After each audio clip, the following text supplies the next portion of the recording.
Саламатсыздар. Бул ошондо кимдерге тиешелүү болот? Бүт эле соц тармактарларын колдонуучуларгабы же отдельно мындай блогерлерге, журналисттерге кандай болот? Бүтүнө жеке жана юридикалык жактарга. Бүт баарына, э? Ооба. Силер мисалы учет кылып атасыңарбы? Мен мисалы социалдык тармагымды бирөө взлом кылса, например, ал жазып салса бирөө жөнүндө бир нерсе депчи, ошондо ким жооп берет? Ал ошол бул жерде ушул эле мыйзамдын 471ге дагы ыйгарым турган маалымат жана маданият министрлиги киргизилип атат. Ошол административдик иштин өндүрүшүндө бул ошол күнөөлүү жоосунду, укук бузууну ошол адам тараптан жасалдыбы, жасалбадыбы дагы аныкталат. Ал эми сиздин социалдык баракчаңызды бирөө взлом кылып башка бирөө жасаса, сиз жоопкерчилик тартпай, ошол киши тартат. Бул мындай ушул системаны негизи иштетип көрдүңөр беле? Таба аласыңарбы ошо взлом кылган адамды? Марат Төлөмишев жанагы фейк маалыматтар.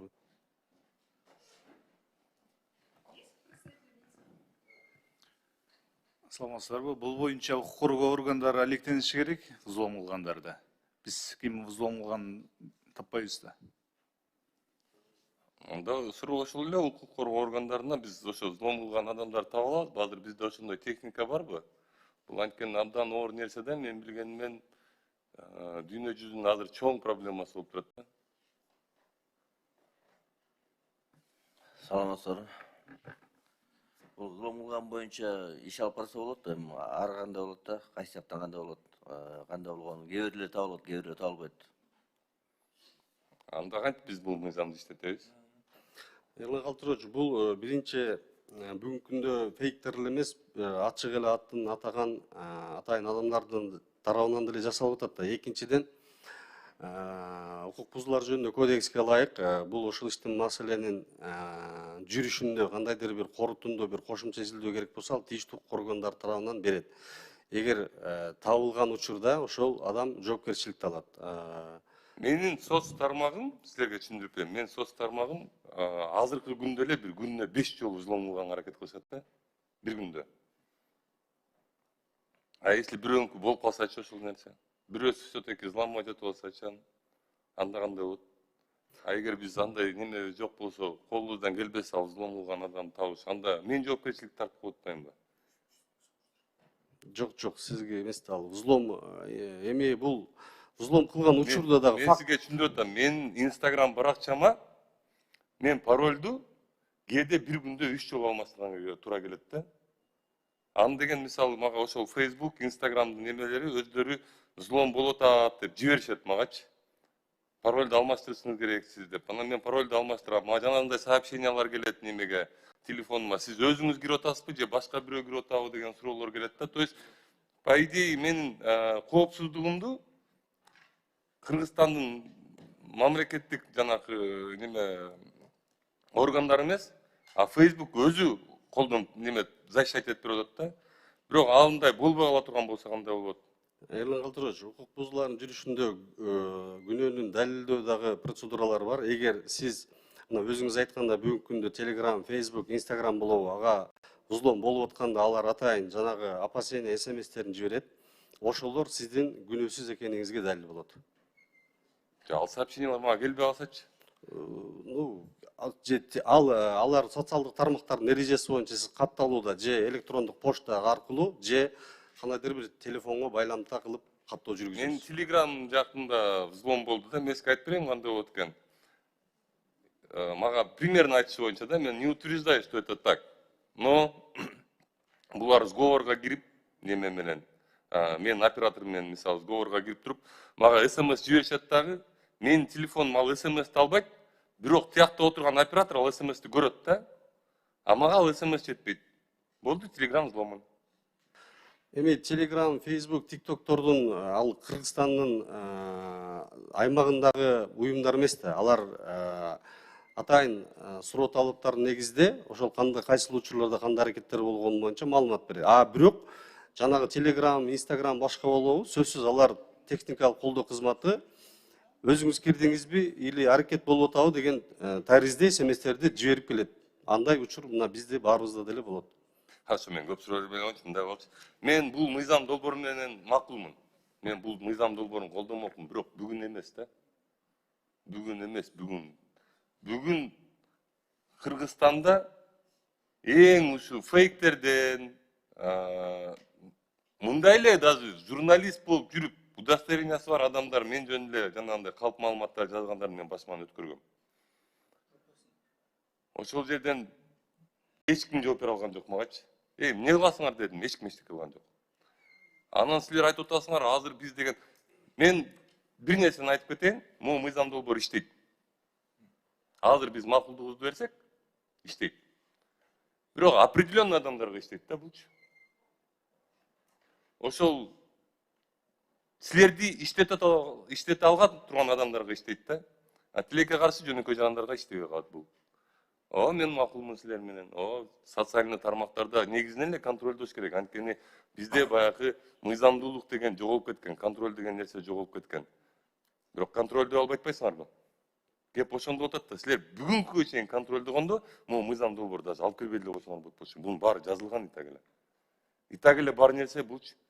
Газеталарга жазып чыкты менчи. 15 квартирасы бар экен, 65 үй неме машинасы бар экен деп газеталарга жазып чыкты. Ошол адамды өзүм табып, өзүм сүйлөштүм ошол адам мененчи. Iya.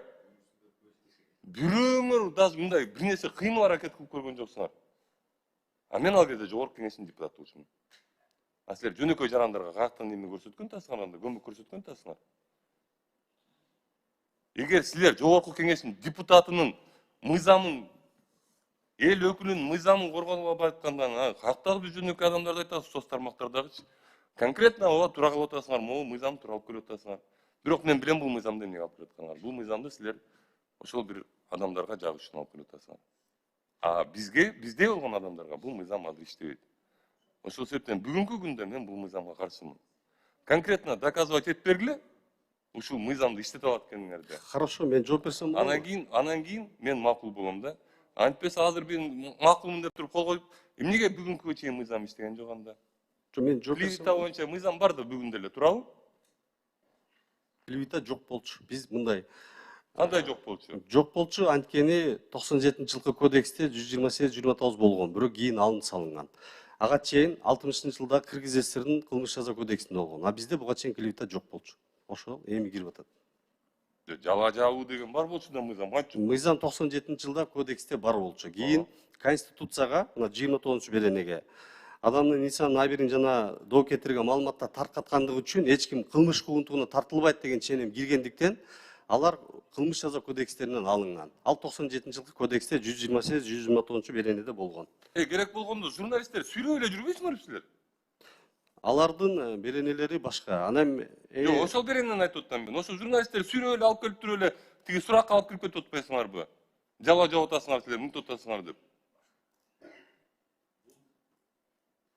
Канча журналистти мисалы сүрөп алып барып туруп тиги следствияга алып кирип киргизип койдуңар? Кызыксыңарбы? Просто айтып атпаймынбы? Керектүү малда иштейт, кереги жок малда иштебейт, болду. Всё. Мен азыр толуктап коеюнчу. Биринчиден, сизди буга чейинки мыйзамдар боюнча сиз жарандык кодекстин 18-беренесине ылайык сизгин беделиңизге шек келтиргендиги үчүн сотко арыз менен кайрылсаңыз болот эле. Кандайдыр бир административдик органга эмес, моралдык чыгымды толтуруу үчүн. Мындай норма жок болчу. Ал эми журналисттер боюнча бул жерде ички иштер министринин орун басары отурат, аларда такыр башка беренелер менен жоопко тартылган. Кайсы беренелер менен тартылган?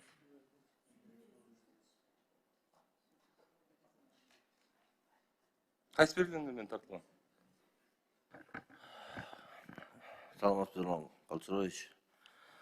Жала жабуу клевета боюнча бизде кылмыш жаза кодексинде берене жок. Бул убакка чейин адым кодексте болгон эмес. Бул жарандык тартипте эгерде жала жабылган болсо, аброюна шек келтирген болсо, жарандык тартипте сотко кайрылып моралдык чыгымды өндүрүп алчу.